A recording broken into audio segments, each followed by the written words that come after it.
ఆసిఫాబాద్ మండలం బూరుగుడ గ్రామానికి చెందిన ప్రభుత్వ పాఠశాలలో 5వ తరగతి చదువుతున్న సుమారు 11 సంవత్సరాల ఓ మైనర్ బాలికపై అదే గ్రామానికి చెందిన వ్యక్తి అత్యాచారానికి పాల్పడ్డాడు.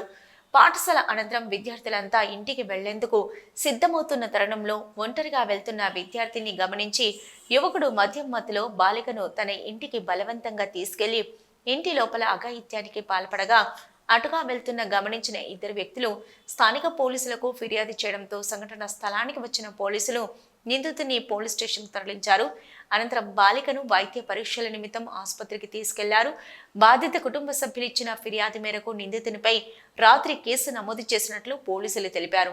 నిందితుడిని పోక్సో చట్టం కింద కఠినంగా ఉరితీయాలని బూరుగుడ జాతీయ రహదారిపై బాధిత కుటుంబ సభ్యులతో పాటు పాఠశాల విద్యార్థులు గ్రామస్తులంతా రోడ్డుపై బైఠాయించి నిరసన తెలిపారు.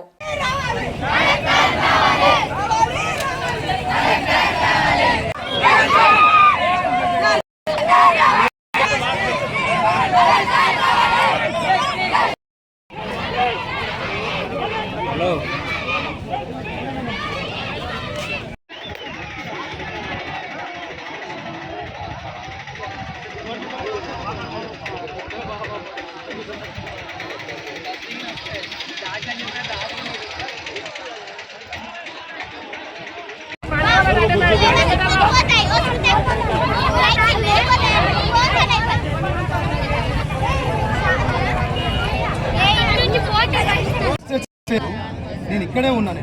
నేను అరెస్ట్ చేస్తేనే వానికి ఏదైనా శిక్ష పడడానికి అవకాశం ఉంటుంది. కోర్టులో ట్రయల్ నడవాలా.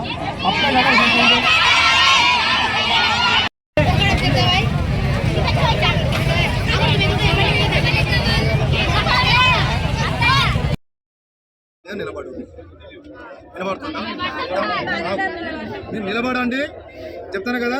మేము ఫాస్ట్ ట్రాక్ కోర్టులో ఈ కేసు అనేది మేము నడిపిస్తాము. కేసు అనేది కన్విక్షన్ అయ్యే విధంగా, అతనికి ఉరి శిక్ష పడే విధంగా, అతనికి జీవిత శిక్ష పడే విధంగా నువ్వు చదువుకున్న దాన్ని నేను చదువుకున్నాను నిలబడుతుందా. మనకు కొన్ని చట్టాలు ఉన్నాయి. ఇప్పుడు 5 నిమిషాలు అంటే 5 నిమిషాలు కాదు, ప్రతి ఒక్క స్టేట్మెంట్ వచ్చి చెప్పాలా. చెప్పినప్పుడే కోర్టు వచ్చేసి అవును ఈమె చెప్పింది నిజమే, వాడు అన్యాయం చేసిండు అని చెప్పేసి ఎప్పుడైతే కోర్టు బాగు నిరసన అనేది మీడియా ద్వారా కానివ్వండి, ఇక్కడ పెద్ద మనుషుల ద్వారా కానివ్వండి మీకు తెలియజేసారు. మా పోలీసు వాళ్ళు కూడా తెలియజేశారు. ఒక్కటే మీరు మీ వైపు నుండి నాకు ఇచ్చినటువంటి హామీ ఒకటే.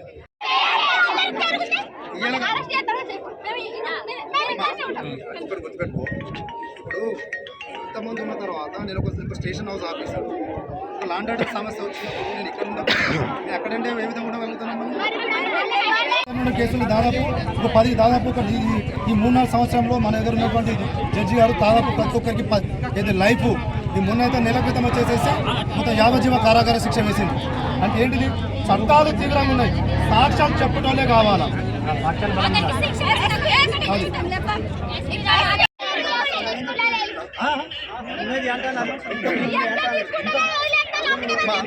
చూడు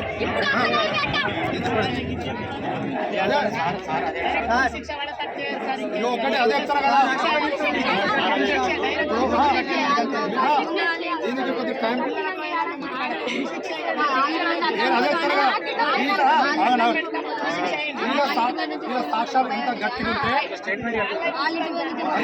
అదే సాక్ష్యాలు కానీ అక్కడ ఉన్నటువంటి బంధువుల సాక్ష్యాలు కానీ, బంధువులు మీన్స్ ఎవరు అమ్మాయి తరపున ఉన్నటువంటి బంధువుల సాక్ష్యాలు కానీ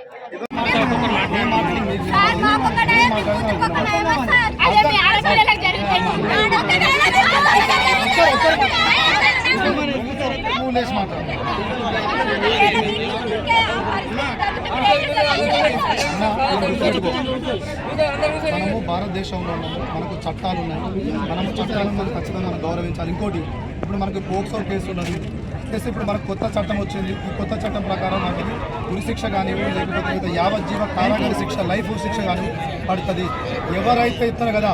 ఇంకోటి, నేను వచ్చేటప్పుడే నేను ఊరిలో వచ్చేటప్పుడు అన్నా, ఎవరు కూడా ఆయనకు బెయిల్ తీయడానికి ముందుకు రావద్దు. ఒకవేళ ఇటు బెయిల్ తీయడానికి ముందుకు వచ్చిననుకో మీరే నేరాన్ని ప్రోత్సహించినట్టు లెక్క అని చెప్పేసి అన్న. ఇంకోటి, మొన్న డైలాండెడ్ కార్ వచ్చింది. వచ్చినప్పుడు మేము వచ్చినాం, తీసుకొని వచ్చినాం, తెల్లారింటికి అయినాం. అమ్మ దరఖాస్తు ఇవ్వండి, అమ్మ దరఖాస్తు ఇవ్వండి అని చెప్పేసి దరఖాస్తు ఇవ్వడం. ఇక్కడ ధర్నా చేసుడు కాదు, ఇప్పుడు కుటుంబానికి మీరు ఎంతమంది నిలబడతారో పోలీస్ స్టేషన్కి రండి.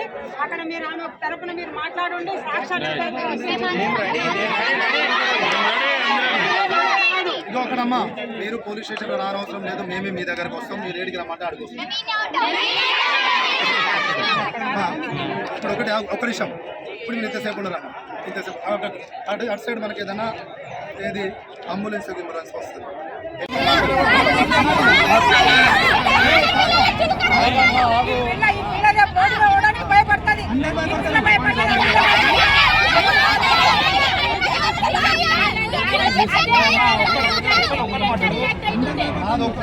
నాదొక్క నోరు ఇట్లా జరిగితే ఉట్టిగానే వదిలేస్తారు. ఇంకా మాకు ఇట్లా జరిగితే గర్ల్స్ కి వాళ్ళకు అక్కలు తమ్ముళ్ళు ఉంటారు కదా, వాళ్ళకు కొంతమంది ఉంటారు. గర్ల్స్ కి న్యాయం